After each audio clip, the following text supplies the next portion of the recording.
Kung bago ka lang sa channel na to at isa kang true-blooded Aldab Nation na nagmamahal po kila Maine Mendoza at Alden Richards, tama po ang channel na pinuntahan mo, kaya consider na kitang bagong subscriber. Welcome back mga ka-Aldab. Ito na naman po ang inyong lingkod, si Mr. Destiny. At magbibigay tayo ng pinakamagandang update po ngayon sa social media. Ito yung pinaka-latest mga ka-Aldab na mga kaganapan po kay Richard Polkerson Jr. Marami kasi nagtatanong mga ka-Aldab kung naandyan nga po ba si Alden Richards o kung masisilayan nga po ba si Alden Richards dyan sa Bangkok, Thailand. Siyempre excited na po ang mga Maine fanatics, lalong-lalo na po yung mga taong gustong malink si Mengay kay Congressman para nga po mawala na sa landas ang Aldab Nation na malaking tinik daw po sa mga fans ng Katlen. Marami naman pong nagsasabi, hindi, baka pumunta dyan kasi naandyan daw po yung crush ni Alden Richard na si Lisa. Hindi po ba nakahawig at kamukha nga po daw ni Mrs. Polkerson.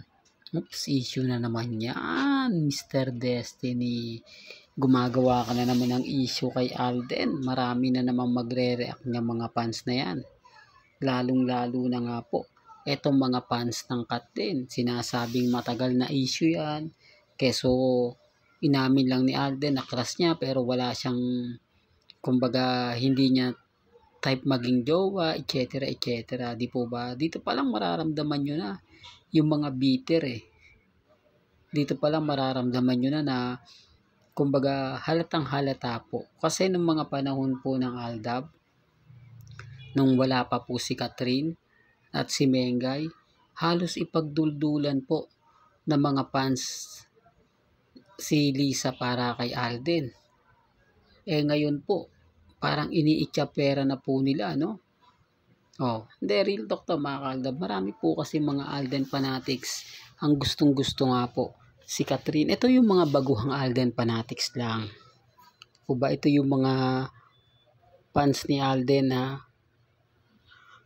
nakuha niya sa loob mismo ng GMA Network. Ito yung mga fans o mga fans ng ABS-CBN na lumipat sa GMA Network at nakita nga po si Alden Richards na hinangaan naman po talaga ng gusto dahil sobrang gwapo. Tapos siyempre binata pa, di po ba? Pero si Alden lang naman po yung single.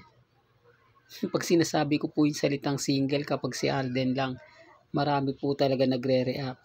Marami po talaga nagko-komento. Di po ba? Tama naman ako, si Alden single lang. Pero si Richard Polkerson Jr. May real life couple na. Di po ba? Sabihin naman po natin na si Mengay lang nasa Bangkok, Thailand. Wala naman pong problema yon. Hindi naman pong malaking, kumbaga, problema yan sa Aldab. Kasi alam naman po natin yung sitwasyon eh. Alam naman natin na hindi nga po talaga pwedeng magkita at talagang merong barrier na nakaharang nga po kina Alden Richards at kay Maine Polkerson. Sinabi ko na po ito, uulitin ko lang po for the record. Di po ba doon nga lang po sa bench, hindi pa po sila pinagsama? Pangalawa, sa Bibo. Isang ano lang naman po sila, branch ng cellphone, pero hindi po sila pwedeng gumawa ng, kumbaga, commercial na magkasama sila. Bakit? Samantalang nagkasama na po sila nung unang pagpasok ni Alden sa Bibo, ang nag-interview sa kanya si Maine Polkerson na talaga naman pong pinag-usapan, pinagpiestahan ng mga fans. Totoo yan mga ka-Aldab. Kaya lang nagkaroon uli ng memo. Nabigyan ng memo ang Bibo. Tapos, ang pinakamalupit pa po niyan, nung nag-perform si Alden Richards. Di po ba? Na halos kalahating oras bago lumabas sa backstage. Kasi ini-expect niyang kasama si Maine Polkerson. pero hindi nga po raw pinapasok si Mengay. Gusto po kasi ng management ng GMA Network wag daw pong isama si Mengay. Kaya kita nyo, di po ba?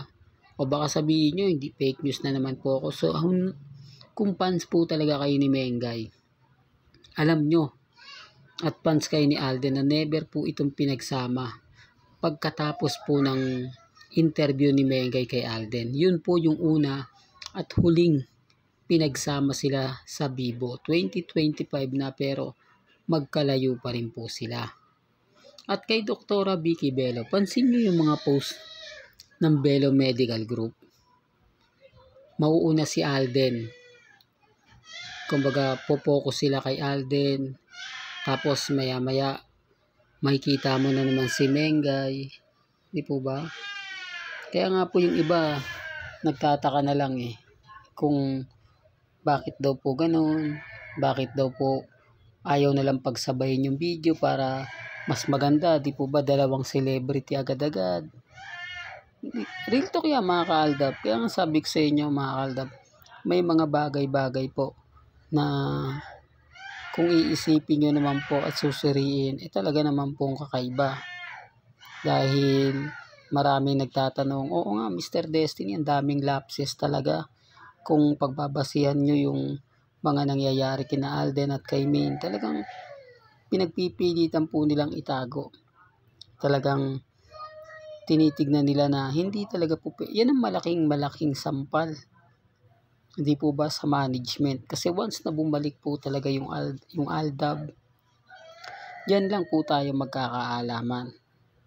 Yan lang po natin masasabi na kung sino nga talaga yung real life na talagang tatatak, di po ba? Yung sinasabi ni Daniel Padilla na Katnel lang ang nagtrending, di po. Ngayon po makikita nila yung lakas ng fandom ng Aldab Nation, di po ba? Kaya nga sabi ko, yung iba po komento na excited na sila sa kumbaga sa magaganap nga po kay Mengay sa Bangkok, Thailand. Pero okay lang po yan. Sabi ko nga po, kahit wala po si Alden o hindi po makita, matik na yan kasi araw ng mga puso yan Di po ba? Diyan yung makikita, masasabi yung mga bagay-bagay po na kay Alden nyo lang po makikita. Kay Mengay nyo lang po maririnig. Pag sinasabi ko yung mga salitang ganyan, kapag pinapaliwanag ko yung mga bagay na ganyan, maraming apektado. Maraming naiinis, maraming nagagalit. Pero okay lang. Kasi hindi naman po tayo basta-basta nagpapa-apekto.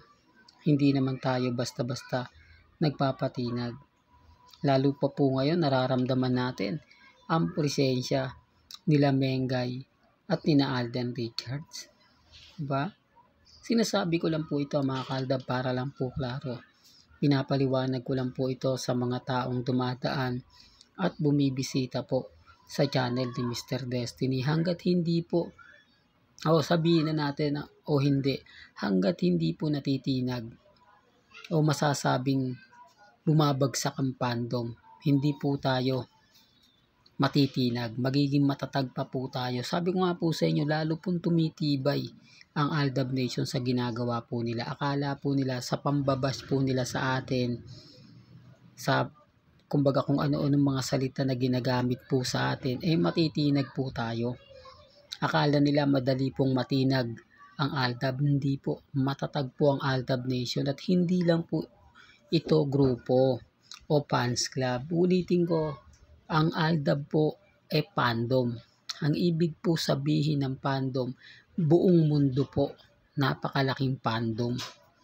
Hindi yan na sinasabi nila na grupo-grupo lang, fans club lang. Hindi po yan ang katulad ng Kat10, Armain, di po ba? Wala po yan sa kalikingkingan po ng Aldab Nation. Pinapaliwanag ko lang po ito, sinasabi ko para lang klaro, para lang po sa kaalaman ng lahat.